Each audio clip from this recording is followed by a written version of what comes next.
This podcast was produced by OAR FM Dunedin with support from New Zealand On Air. Right On, showcasing the work of Otago Southland writers. I'm Beverly Martens. Join me for news and interviews with local writers on the second Wednesday of every month from noon till 1 and replayed the following Sunday at 1 p.m.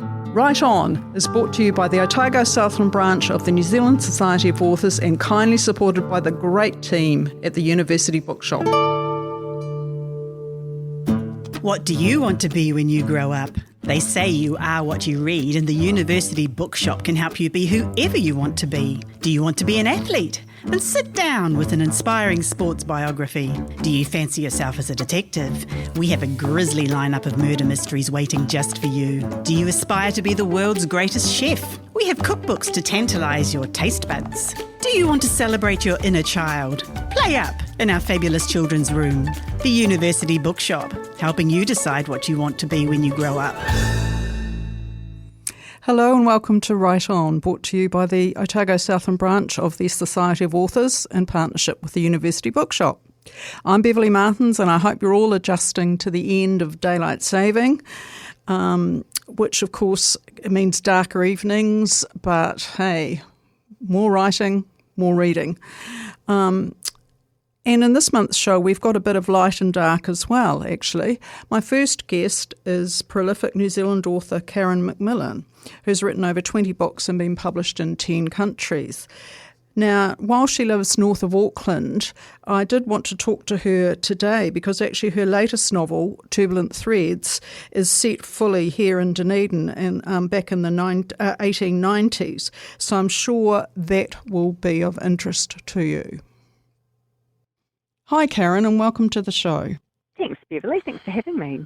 Oh, pleasure. So your book, your new book, Turbulent Threads, is set here in Victorian Dunedin, which is why we're talking to you, because obviously you live at the other end of the country up on the beautiful Hibiscus coast. But what interested me and our listeners is going to be the fact that it's set in the 1890s in Dunedin. So let's talk about that. Why did you want to write a novel in that period? Look, I really am drawn. I've got a lifelong love affair with Dunedin. I'll say that from the get-go. Like, I know I've been brought up in the North Island, but my father used to work for Hallenstein, so we used to have these family trips down, as a family, and I just loved it. And I've always particularly loved the Otago Peninsula. So I really was wanting to set a book in Dunedin just because I love it so much.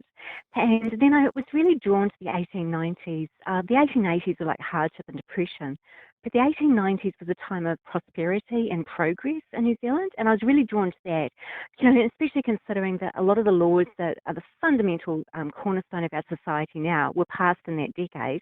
And of course, women got the vote in 1893, so I really wanted to capture what it would have been like for a young woman living then to suddenly have these opportunities that her mother's generation never would have had. So that's some of the things that were going through my mind when I started writing this. Right. I mean, it is interesting, though, because there was still, and maybe it's to do with the fact that the Larnack family's, so embedded in this novel, but there is a bit of the touch of the sort of Downton Abbey, upstairs, downstairs kind of thing happening, though. I think the class system was still pretty alive and well in some ways.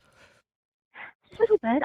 Doing research, certainly not as much as the Celeste to Christchurch. That was quite pronounced. And in Dunedin, another thing that drew me to this novel was these early settlers, and especially the community that was in the old Devil's Half Acre.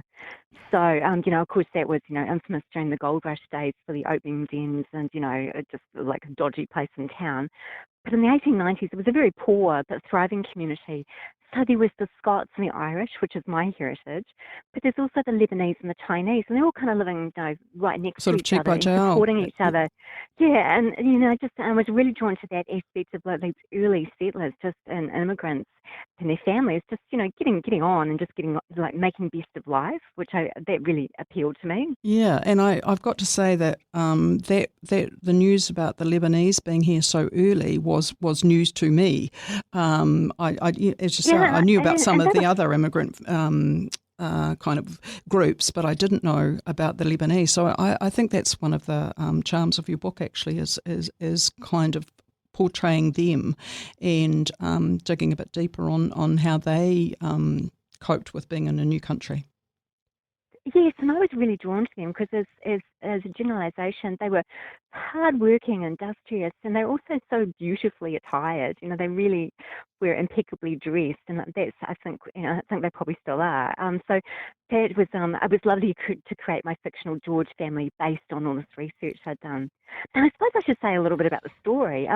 So the story, the central character is Greer Gillies, who's of Scottish descent, but she's New Zealand born, and we first meet her when she's travelling in the buggy to go to Lanark's Castle to work as a servant. She's recently been orphaned, so her opportunities in life, her things she can do is she doesn't have a lot of choice at this point. No, it's really contracted, hasn't it? Mm. Yeah, it is. She feels like at this point she's given up on her dreams. And we follow her story for the next 10 years, in that wonderful decade of the 1890s. And her story is counterpointed by William Larnock and his tragedy later in life. But it's not his story; it's her story completely. But it is a beautiful counterpoint. When you read the novel, you'll see what I've done. Oh no, I have. I've read it, and of course, Yes. I think the thing is that if you are in the servant class, so there is a kind of vicariousness that goes on with the family that you're serving, so that their life, in a way, impacts so much on your life, and I think that's what comes through in the book a lot. Yes, absolutely. And I think it's quite extraordinary to me to consider, let's pretend you are the Larnock family and you've got servants everywhere. I don't think I could cope with that. The privacy intrusion, you mean, or? Yes. I just think it would be, and I guess we're a modern generation. We're used to doing our own thing, not having someone else do it for us. So it's a different era and different sensibility. It is, because you still had the patriarchy as well, really, didn't you? Women's lives were determined by, male relatives or male partners. Absolutely. Yeah. I hope I've captured that excitement of the woman getting the vote. It's such a significant event. And I suppose it's easy to look at it now quite academically, but I was trying to capture the real excitement of that time, and the hard work that went into getting to achieving that. Because it's interesting, the reasons why men didn't want women to have the vote. So one of the crazy ones was that they thought a woman would start having children.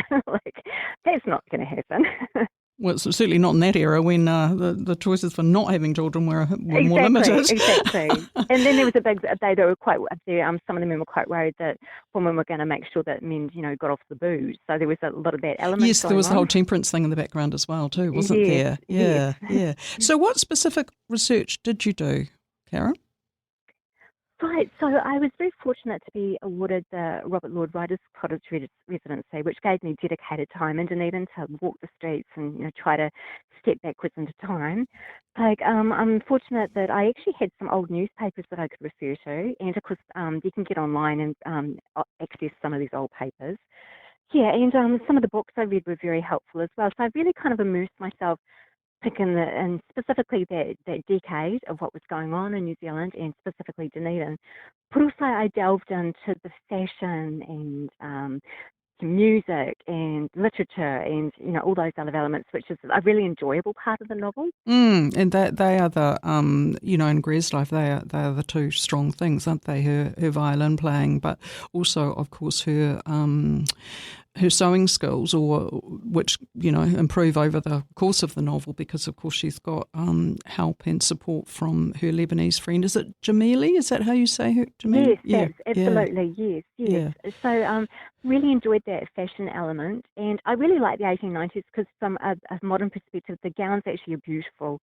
The detailing, the lace, the fabrics, even the shape is better than the earlier 1860s, 70s, 80s. Right. So, right. So you've been able to see that change. You finally get these beautiful gowns. And there was a beautiful book which was linked with a Te Papa exhibition, which I referred to, which was really helpful to have visual images of these beautiful, colourful gowns.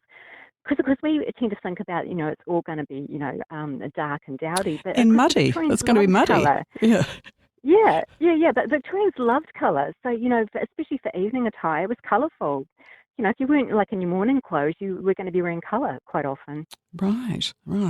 So how was your stay at the Royal? When was that, Karen? And how did you find it, staying at the tiny little cottage? I loved it. It was just an absolute joy to be there. I was meant to go, oh gosh, I can't remember the dates now. I was meant to go late one year, but this is COVID lockdowns. Sure. And I was locked down in Auckland, even though the rest of the country wasn't. But they very kindly squeezed me into February the following year, so I think it was 2022. So I had a little bit less time because they had to fit me in between other authors, but I was just so grateful to have that opportunity. Having dedicated time, to be on the ground, and I just had a list of all these places I was going to go and see in person and check out. And I spent a full day at Lanark's Castle, and I probably drove the staff there completely mad with all my questions. Took a million photos because so much of not all the novels set at Lanark's Castle, but a fair proportion is, and I wanted to make sure I got that right, because everyone can go and see that. Right. Yes, they can do their own tours and their own research and stuff. And there has been quite a bit written about the Lanarks. Obviously, there's Owen Marshall's book, and also the Devil's Half-Acre. There was a fantastic play on here a few years ago now called Farley's Arcade, and it was a sort of promenade. Did you know about that, Farley's Arcade? No. Right. It was a sort of promenade play where they sort of moved people around, and there was the various shopkeepers and other characters and things. And that really gave you a real sort of sense of that area of town. Yes. And also there's a bit of a crossover in your book with kind of my literary tours, which I was doing up until kind of COVID pretty much killed them. But so it was really interesting to read, like Benedict's Hellenstein, for example, of course, is Charles Brash's great-grandfather. So, right. So there's that line that I talked about in my tour, and also you sort of name-check Mark Twain coming and, giving that really amusing talk. Yes, I was delighted to read about that. So, and they actually, you can look at his talks. I've extracted a tiny bit of it. So that was wonderful to have these real life events I was able to put in, because it is a work of fiction, but because it's historical, I was trying to in the background have all these, Yes, and you'd have to take a bit of license, don't you? Yeah, but of course. Oh, I did, and my biggest license was William Lanark's wife. I had her at the castle before she got married. So whether she was there or not, we won't know, but I've said in the book that I've had taken that creative license just to make the story work. She's a strong character in the book, isn't she? You've got to admire her because she's up against quite a few different challenges, isn't she, Connie? Yes, and she was the hardest character to write because there's not a lot recorded about her. There's so much about William, but not very much about her. But I got a sense of quite a moral character, even though we all know there's scandalous rumours about her. And I led the reader. Yes, I think she got typecast pretty early, didn't she? Which was really unfortunate. And then obviously not treated well by his children either. No, it was very, very clear that most of the children didn't get on with her. So, it's just kind of sad to read that. So I imagine she would have been quite isolated, especially being out in the castle in Dunedin. And especially him being away so often too, up in Wellington. That's another form of isolation, isn't it? Yeah, but generally she did travel with him, so they were together a lot. So she was in Wellington a lot. But I just think it must have been quite hard if she was in the castle and his children. I can imagine Christmas would have been a bit difficult because some of the children were seemed to be quite awful to her. Yeah, they did. Whereas Greer's story is really one of kind of industry, and I mean that in the sense of making the most of what you've got.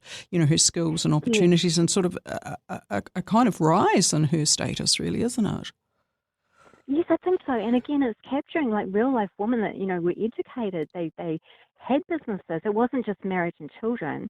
That was, part of it. But, they were able to do these things that, previous generations of women wouldn't have been able to do. And I love tapping into that to just think, wow, I don't want to give away what happens. But, suddenly she goes from not really having options, just being a servant, to suddenly, there is options for her.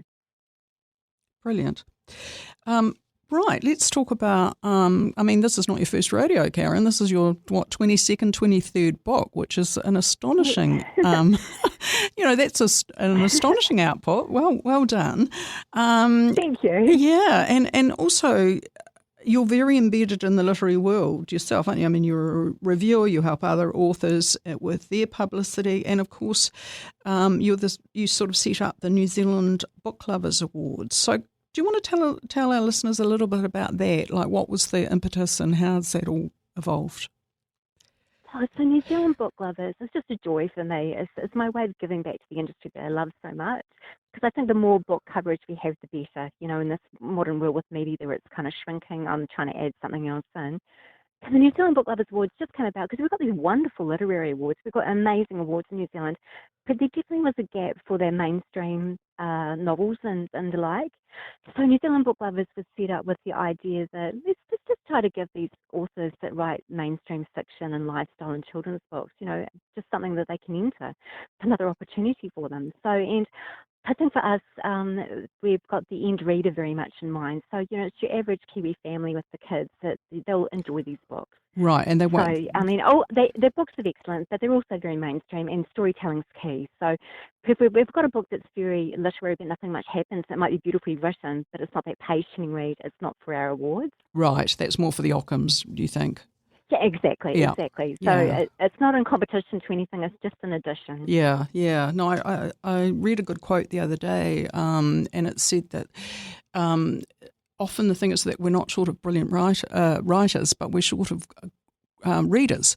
And I thought that was actually a fair point in today's busy world, is that a lot of people mean to read books and don't have the time. And so this is another way of drawing attention to things that people might want to pick up for the summer beach read, or it's kind of helping them give publicity to certain things where they think, oh, great, that, I know I want to invest in that, because often people are time poor, aren't they?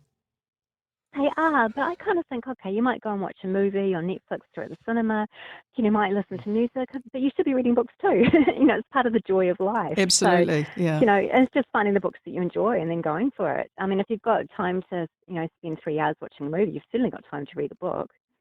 Totally agree. That's what the show's all about. So yeah. let's, Karen, let's go back to sort of your writing process and things, because I mean you're really prolific, but you're also really busy. So how do you find time for your writing? What's your sort of process? Oh gosh, I'd love to say I'm one of these people that get up a certain time and write for several hours, but I don't. I've got a very creative and chaotic freelance creative lifestyle, so I just write when I can. But I'm very fortunate I can write, on a bus, on a train, at my office, in a crowded cafe. So I can write anywhere. I've been told by my husband that I look like a crazy woman when I'm writing, because it kind of flows out very quickly. So I'm tapping away on the keyboard like a lunatic, and that's my style. So I don't know how it works, but it seems to work, and I just have absolute joy in what I do. So if I've got an hour to sit down and write, I just love it. So I don't have, some writers will talk about, bleeding onto the page and it's all this great drama. I don't feel like that. I just feel like it's a privilege and a joy to be able to write. Right. Something that you're just saying there about, you can write anywhere, the cafe, the bus, whatever. I really admire that, and that's something I was late to, because I think I was always waiting for perfect. I was waiting for the day that my head was clear, that it might be raining, so it's cozier. So, so I'm sort of trying to set up this ideal world in which I would, I will sit down and write. And I've now, late bloomer here, I've realised that is never going to happen. And it's better to do the fragmented bits, do little and often. I agree. So that's... Sorry, I feel like a lot of writers fret when they're not writing. Because they can't have that, 2 hours every day, they get quite anxious about it. So I think the better way to look at it is I'll just write when I can and don't fret if you can't do it, because real life always gets in the way. Doesn't it? So there will be times, especially as we get older. But there's always going to be things that, must take, there must be the important things, like, say something's going on with your family. You're not going to be writing on that if they need you to do something important. But just to go, okay, I will get back to this, and just don't be anxious about it. Because I think it's, you kill the joy of the writing if you're going, oh gosh, I didn't write yesterday. Better to enjoy the time you are actually writing. Yes, and then you're probably putting pressure on yourself to be, not do first draft, but when you do have the chance to write, oh my God, it's got to be a masterpiece straight off, which, as we know, would never ever. No, draft. No. No, you need multiple drafts. But it's kind of nice when you get that first draft down, though, because at least you can see the structure's working, and then you can go in and decorate the rooms and, delete rooms or whatever, or hatch the roof or whatever you're doing. Yeah, So that's it's a really nice to good get that phrase. I first love draft that. down. Yeah, decorating the room. Yeah. Now, speaking of decorating the room, I understand. I'm not sure if it's happened yet, but aren't you having some fabulous book launch? Is it in Devonport where you do decorate the room with gowns and things? Tell us about that. The launch for Turbulent Threads.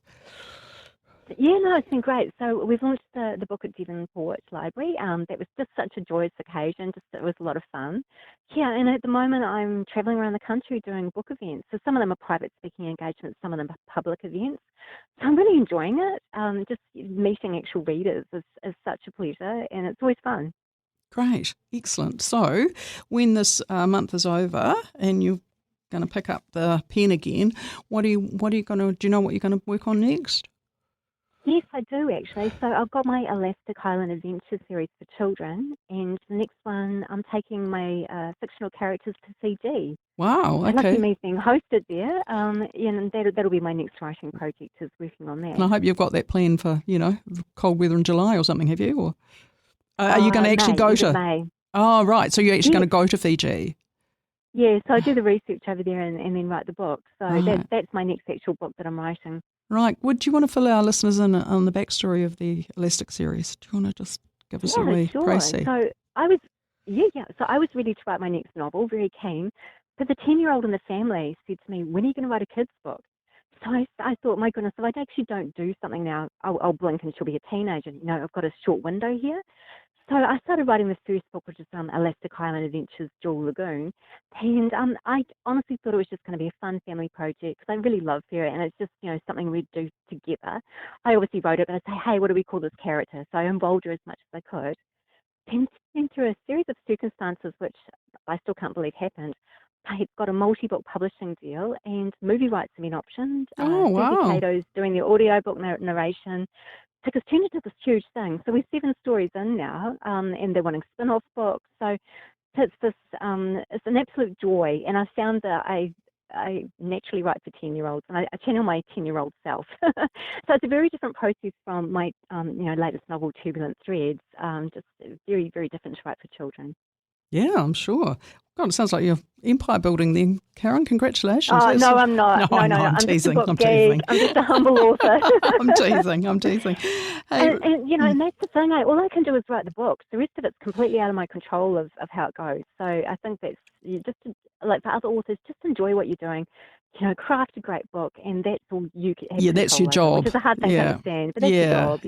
Yeah, I know. I think you can get ahead of yourself, and also I think there can be so many. We're in such a sort of fragmented media kind of arts culture at the moment that you can be influenced by so many external things, and you think, I have to, so you're elusively chasing some sort of fashion or something, as it were. But if you're doing that, it's already too late. It's already too late, isn't it? Exactly. Yeah. So be true to yourself, be true to what you're genuinely interested in, and write that.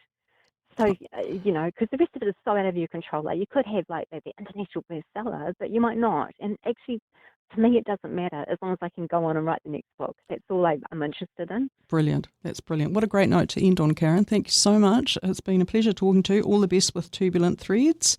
We'll track your progress with interest. Thanks for talking to us down in Dunedin. It's been brilliant chat. Okay. Thank you. Cheers. Bye. Cheers.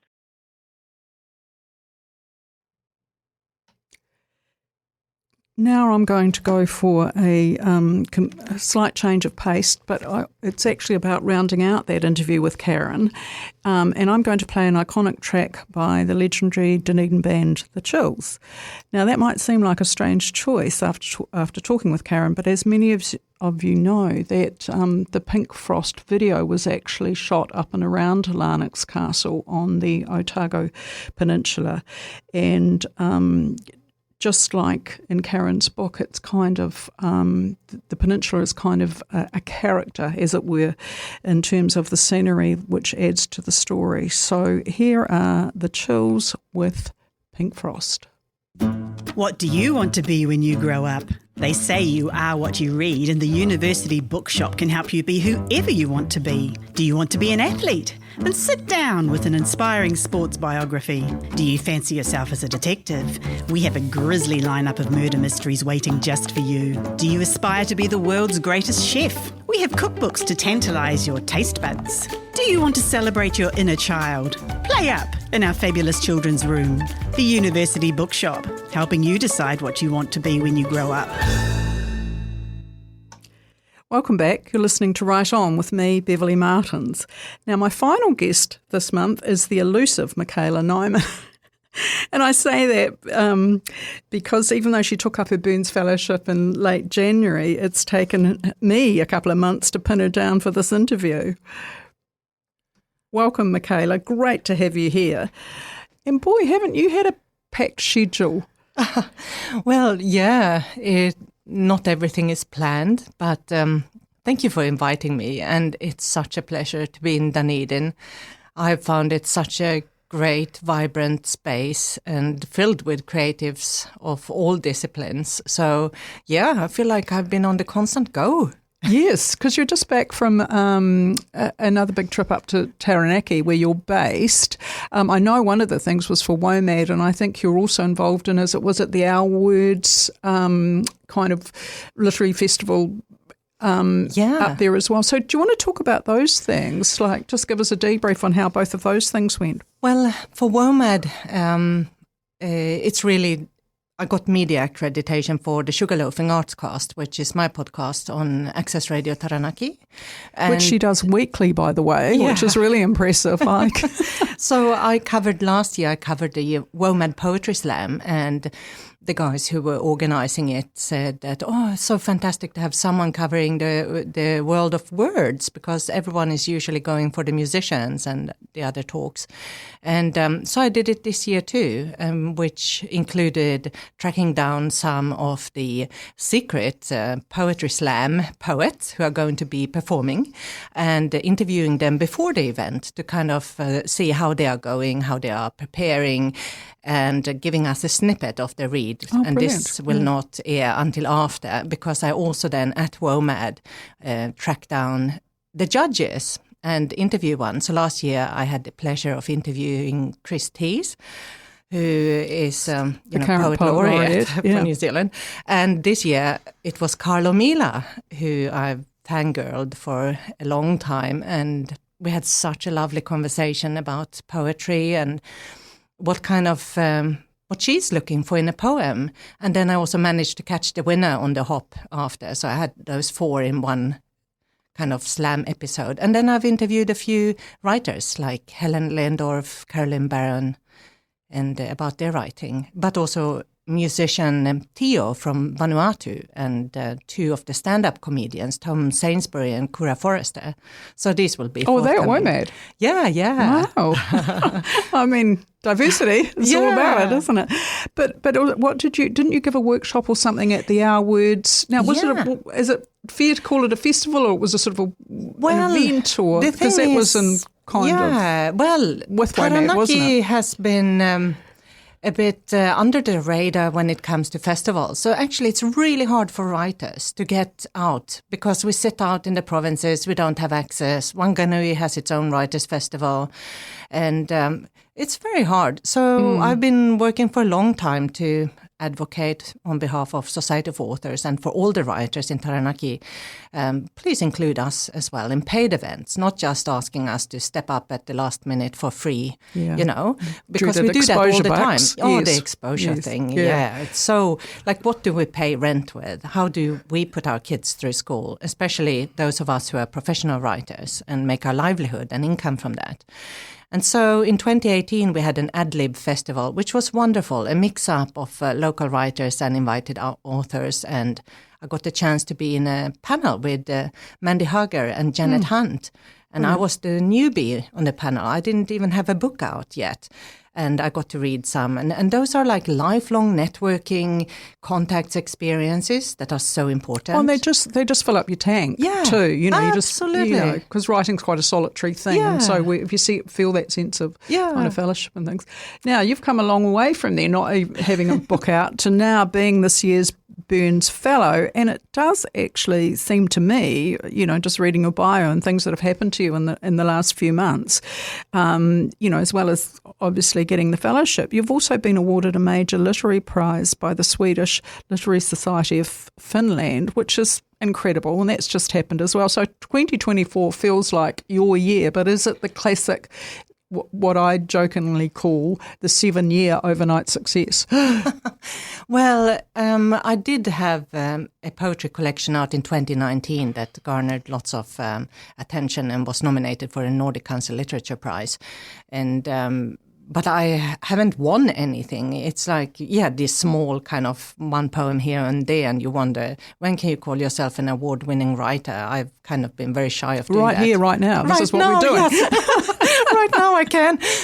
But it's very unexpected because these are not awards you enter yourself. So it's an award of merit of what you've done to date. And it's a huge honor. It's really amazing to know that your words land somewhere and resonate in a way that other people feel they take something away from it. And resonate is such a bad word in a way. It's like I write my experiences very intensely mine, and it happens to be someone else reads themselves into it. So how it lands between the author and the intention and the other receiver, that's not up to me. I've put my babies out into the world, and this seems to be something is happening, and I don't know quite what, but right now I'm so grateful.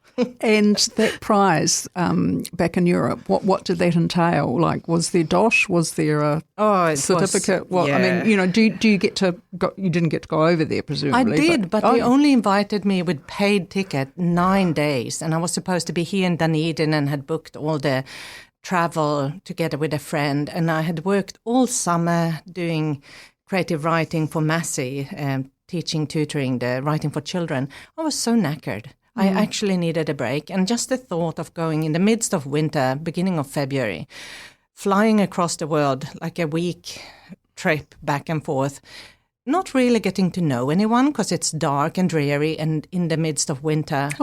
And no one wants to meet up, and not even my dad, who's right now trying to keep away from all kinds of germs. And the last thing he wants is have a stray daughter come from the other side of the world and pop in and say hi and then leave again, So it's really bad. So this is the first opportunity in a long time, and I had to turn it down with a heart that nearly broke. But I couldn't see anyone else, so I did it and decided you just made the call. Dunedin. And that's quite interesting because Catherine Van Beek last year kind of had a similar thing. She was able to sort of take advantage of and squeeze one residency in Hungary into the longer Burns year. But same thing, you apply for these things, nothing happens for, you're out in the wilderness a bit and then suddenly things coincide. Yeah, but now because things coincide as well, you become interesting. So now I'm right now planning I'm going to attend virtually poetry festival in Turku, which only appears every 2 years. It's the only Swedish language poetry festival in Finland. And so the word festival in Taranaki was very much inclusive, everyone was there, but we didn't have many workshops. So I ran a flash fiction workshop, and Virginia Winder did a review workshop, but otherwise it was author talks. Here it's only poetry for 4 days, and it's going to be fantastic to be part of it. And we are going to talk about our tools. So I've been invited as a guest, and I have to write up something that can hold people's attention for half an hour. I'm sure you'll do it. But you do write in English and Swedish. So that is interesting and kind of unique. And when do you decide which is going to be which? Well, sometimes it's actually a curse because it takes a longer time and you disappear from one area and people think that, that was all she had to give, kind of, and then you appear in the other space. But I do stand firmly with a leg on each side of the world, and sometimes it's the subject matter or who I write about. So my first poetry collection had to be written in Swedish because I was losing my mother tongue. So I was writing myself back to my own roots and heritage and to a sister who had died. And my sister and mom died within 10 months of each other. So I felt like I lost everything in one go. And it's very hard to keep those connections going unless language is belonging. I firmly believe that. And it gives you access to a different universe and a different mythology and all of the ways you look at the world. It's totally cultural. Yeah. It's more than... I have to write in different languages for different reasons. Right. Yeah. And I do translate myself. So right now I've been intensely translating. So I was so glad when I found that Nabokov does it too, translates from, or did it from Russian to English and so forth. And sometimes I don't even know where it originated, but something happens in the translation of your own work into something else. And the problem for me is that I want to make it the best it can be. And so it's not necessarily the closest, but it's closest to the intention and the kind of impetus of the work. And I think that's a brilliant translation. That I think is the goal of it, isn't it? It's about the intention. It's not literally a word for word translation, because then it just gets really clunky and wooden, doesn't it? Absolutely. It still has to sing, as it were.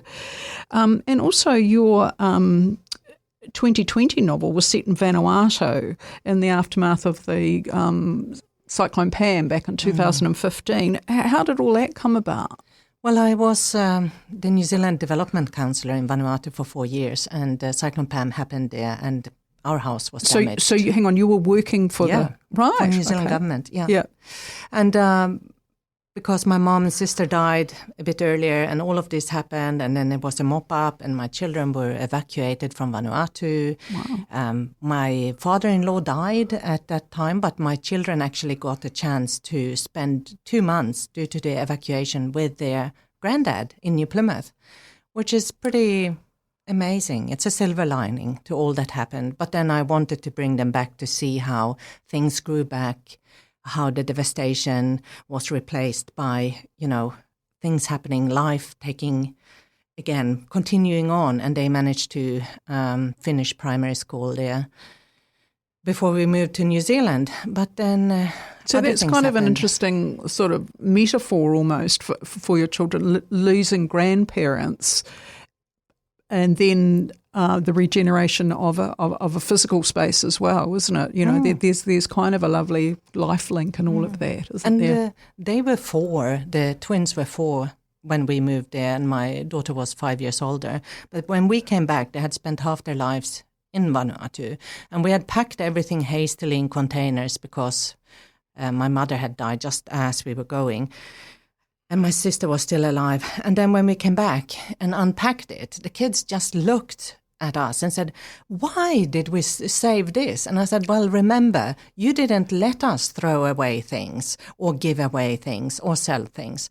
And I said, "Now you can decide." And I think they played with their stuff and looked through it for a couple of days. And then they said, "Oh, Mom, we can give all this to the school's fundraiser." Right. And, they aged out of some of the things, just simply. Yeah, and also the materiality. Right. Suddenly, this was mind-bogglingly much stuff. Do we really need it? And I think that was a great learning curve for the kids as well. That's a great thing to come out of. And then you kind of gave back to Vanuatu in the sense of doing that anthology of writing by 3 generations of Vanuatu women. Can you just fill our listeners in on that project? So the novel itself came out of creative writing PhD, but I wanted to do something practical, not sit and analyze texts that don't exist. So I went to Vanuatu and ran creative writing workshops and did oral history interviews. So I'd been working for a long time in collaboration and done collaborative art exhibitions with Vanuatu poets. And then we decided, let's do an anthology to celebrate 40 years of independence. But there were other cyclones and other disasters, and luckily I got a Creative New Zealand funding for when COVID struck, because I lost my job, and in Vanuatu they had another cyclone, and at least I was able to earn an income by editing the whole anthology, working, and everyone was so relieved that it would actually happen. So that also added to a publisher, in this case, Te Herenga Waka University Press, being interested in the anthology. So within 3 weeks of submitting it, I already had a yes, we'd be interested. Wow. Brilliant. And that was fantastic. So we celebrated together, and now we are continuing. So I've just been last year at the Melanesian Arts and Culture Festival, the first ever House Storian Literary Festival in Vanuatu. Got Commonwealth Foundation funding for running masterclass in short story. I ran flash fiction. I did interviews for Access Radio Taranaki. Very grateful for the opportunity to get there, because these opportunities arise, but they are out of sync with anything. So it's always this frantic trying to find funding and someone who thinks it's worthwhile funding. And out of this, I've just been contacted again. Hey, that flash fiction we were talking about, a festival, can we do it this year? And this year I feel, yeah, thanks to the Burns Fellowship, yeah, I'm actually in a better space. I don't have to find funding every hour of the day. Yeah, let's do this. And that really is that is the absolute joy of the Burns Fellowship. I mean, that's its whole raison d'etre, is to give creatives that year of financial security, the time and the space. Because it sounds like you've had a lot of life events kind of going on and one thing or another, and then, cause and effect and jumping around all over the place. So I really hope that this year here in Dunedin is settling for you, and that you can really rip into some stuff. And let's talk about what you plan to do this year here in Dunedin. Do you have a specific project in mind? Well, I've just been whipped off to another project. I think what you just said there is when you for a long time have felt like you always operate a bit on the outside and you don't get a foot in, you are so used to throwing up multiple balls in the air. And I guess what happens over time is that more of those balls come home to roost and land.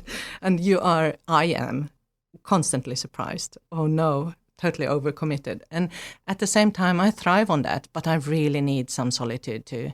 And yeah, I love Dunedin. I've already, like this headlong kind of infatuation with the light, the town, the space, the people. So there's a long list of Burns Fellows that we've seduced. They come for a year, and yes. Many of them are still here. And so I'm translating my own work. I'm hoping to write a novel, and I'm working in collaboration with Vanuatu writers, and hopefully to see more writing published. And there will be some interesting microfiction coming out end of the year that also includes Vanuatu writers. And Now, just tell us about your family. Who's here with you? Who's back in Taranaki? Everyone is back. Right. My daughter is here, actually. She's wrapping up her uni. And so that has been lovely to have a different relationship, mother-daughter meeting downtown. And also both on campus. That's kind of cool. Yes, has been very convenient. Yeah.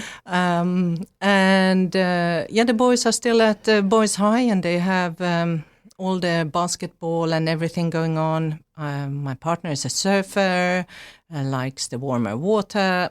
There's no way of shifting them, sadly. If I could pull Dunedin up a bit north.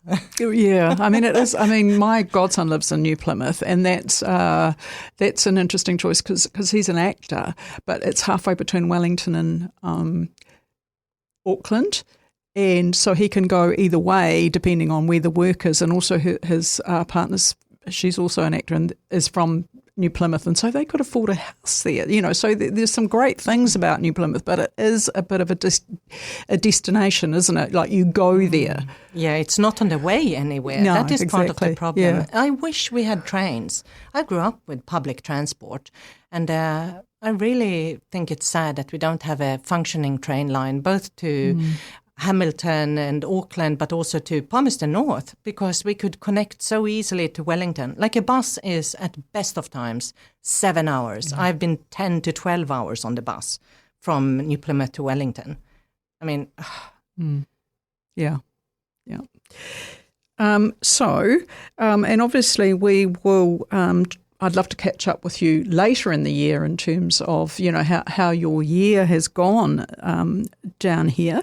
But what I'd like to talk about now is if we could, if you could just fill us in on, because I know there's one of our salons is coming up on later in the month. So you will be, so this is the salon readings that the local branch of the Society of Author does from time to time, and they're at the Carey's Bay Hotel, and our next one is on the 25th of April. Mikaela, I know you're going to be reading there. Any thoughts on what you will be reading? Give us a... Well, I'm Wilby and Fiona. Yes, Farrell Fiona Farrell. Be there. Yeah. And I guess I'm trying to find out what would interest people, but I'm very happy to read from work in progress. And I'm yet to find out what the expectations are. I'm pretty flexible.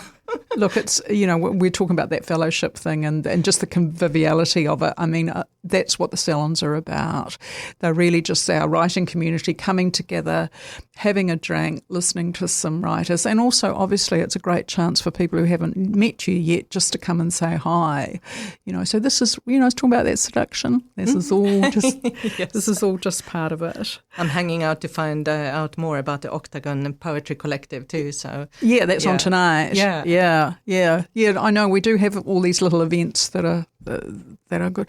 So, are you going to have to chain yourself to the desk at in the English department then? Because it sounds like you've already got a lot on your plate. There's obviously things that you want to explore in the community here as well. How are you going to find that balance? Well, I'm pretty disciplined once I buckle down, but I do have multiple things on the go. But I also find that there's a cross-pollination that happens. And I do love collaboration because I think sometimes there are just things that happen that you never expected, and the sum is greater than its parts. Absolutely. Yeah, that's the synergy, isn't it? I would be very open to. And right now I've been introduced to so many amazing people already. So, I feel like I'm walking around with imposter syndrome on my forehead. We all feel that. But I'm very happy to also, I continue being a mentor for New Zealand Society of Authors, and I have picked up one this year already. So because it closed recently, isn't it? Yeah, so now they're just doing the allocation of the people who got the mentorships and doing the matches. Yeah, so that's going to be another thing as well. But it will be lovely. And if I can just put to rest all that translation work, I'm so looking forward to getting into the fiction writing now. Brilliant. Yep. Great. Well, as I say, we'll catch up later in the year because I always love to hear how people have gone. And, the great thing, it sounds to me, Mikaela, is that you're open. You're open to opportunity. You're not going to come down here, go into that room and slam the door and say, no talking, please. No. I feel like I'm let out of prison. I was so ready to go out into the world when COVID happened. And it was just devastating. And my novel Shadow came out 3 days after nationwide lockdown. So all the opportunities, publicity and all everything the Auckland just Writers closed Festivals, down. all that Right. just went down the drain. Yeah. And when the Vanuatu Anthology came out in 2021, we were still in that space, and because the writers were overseas, all the exciting launches and Writers' Festival happened in Vanuatu and likewise in Finland.